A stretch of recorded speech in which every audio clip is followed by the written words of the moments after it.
नमस्तुभ्यम नमस्तुभ्यम नमाम्यहम्। हम सहोदर है आर्य राष्ट्र के रहने वाले मेरे हम और भाइयों, आप सभी को मेरा नमस्कार। स्वागत है आप सभी का पसंदीदा प्रोग्राम नाड़ी वैद्य काया क्लब के अंदर। आज हम बात करते हैं गठिया रोग। तो हमें ये समझना होगा कि गठिया होता क्यों है। यानी अगर आप आम जीवन में उन चीज़ों का प्रयोग करें तो आपको गठिया ही नहीं होगा, और हो गया तो क्या इलाज होना चाहिए ये भी जानना बहुत जरूरी है। और गठिया कहते किसे हैं, पहले यही बहुत बड़ा समस्या है कि गठिया किसको कहते हैं। गठिया का मतलब है गांठों में, जो छोटी गांठों के अंदर दर्द हो जाता है, फूल जाती हैं या दर्द पैदा करता है, उसको हम गठिया कहते हैं। और जो बड़े जोड़ों में हो जाता है उसको हम आमवात कहते हैं।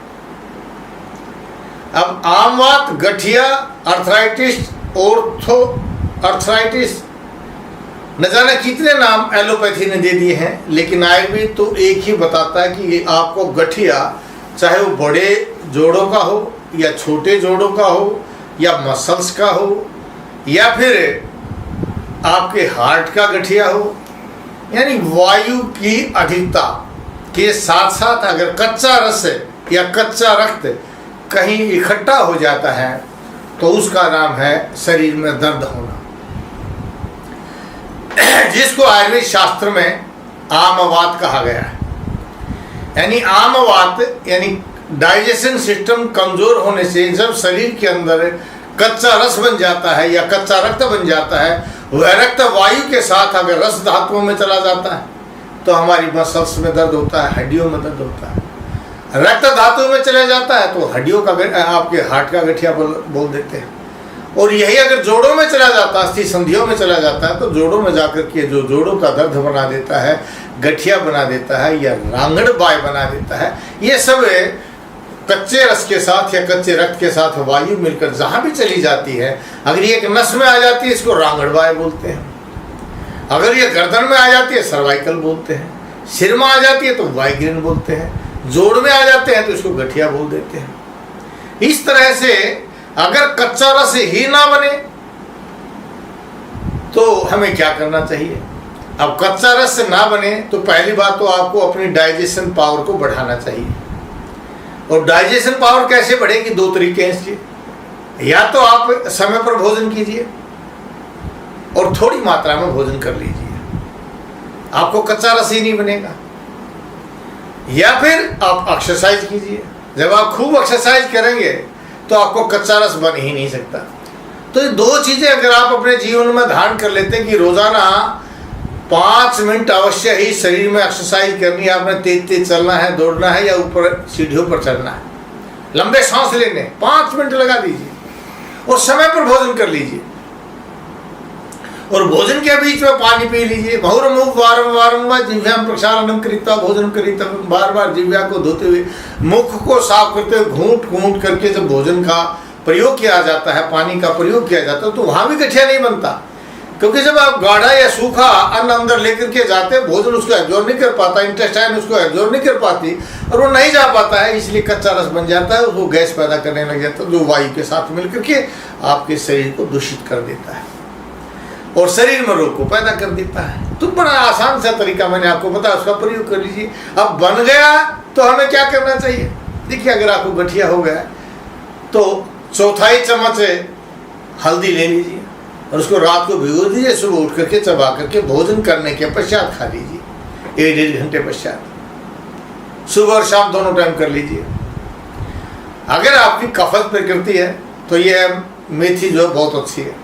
अगर आपकी पित्तज प्रकृति है और वहाँ अगर आपको ऐसा हो गया तो आपको इंगवाष्टक चूर्ण को भोजन के बीच में प्रयोग करना चाहिए। साथ में बलारिष्ट का प्रयोग कर लीजिए।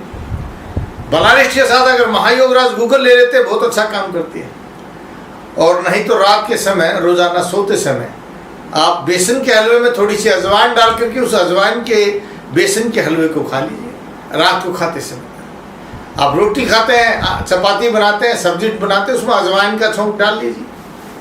अजवाइन का प्रयोग से शरीर में आमवात खत्म हो जाता है, कच्चा रस बनना बंद हो जाता है।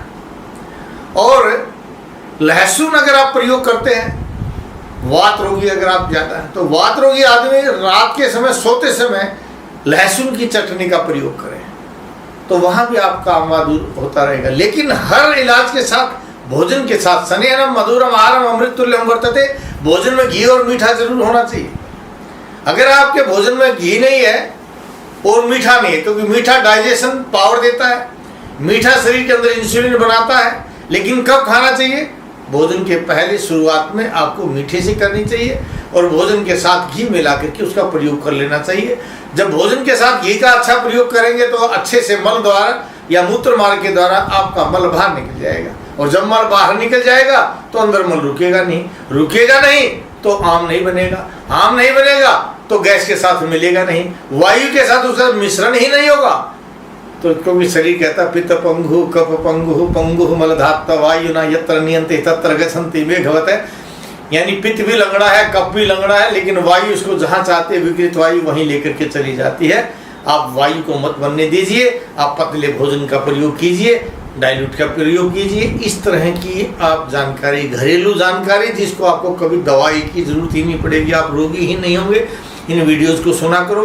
अगर आपको मिलता है कि आपके संबंधित इलाज आपको नहीं पता चल रहा है तो कमेंट्स कीजिए, कमेंट करेंगे तो आपके प्रत्येक रोग का हम जवाब देंगे। या टीवी स्क्रीन के नीचे जो आप नंबर देख रहे हैं ना, किसी भी नंबर पर फोन कर लीजिए, अपॉइंटमेंट लीजिए, मैं आपसे बात करूंगा।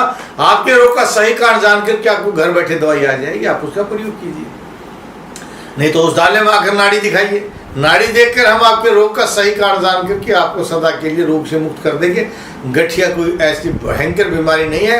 एलोपैथी में जहाँ स्टीरॉइड्स का प्रयोग किया जाता है, जिनके प्रभाव से आपको हार्ट अटैक आ जाता है, किडनी डैमेज हो जाती है, लीवर सिरोसिस हो जाता है, इस तरह के साइड इफेक्ट से बचने के लिए आप एक बार हमें अवश्य सेवा का मौका देखिए आपका गठिया रोग कैसे जाता है। किसी भी प्रकार का बॉडी का पेन हो, सिर्फ चोट नहीं लगनी चाहिए, चोट लगे हुए गठिया रोग का, दर्द के रोग का अलग इलाज होता है। बाकी सभी गठिया रोगों को आम वात के साथ पित्त की अधिकता और वात की अधिकता होने से ये चीज रोग बन जाती है। गच्छामि पुनर्मिलनाय जा रहा हूँ दोबारा मिलने के लिए, इन भावों के साथ कि आप स्वस्थ रहें, अपने परिवारजनों को स्वस्थ रखें, भारतवर्ष को स्वस्थ रखें। जय भारत, जय भारती।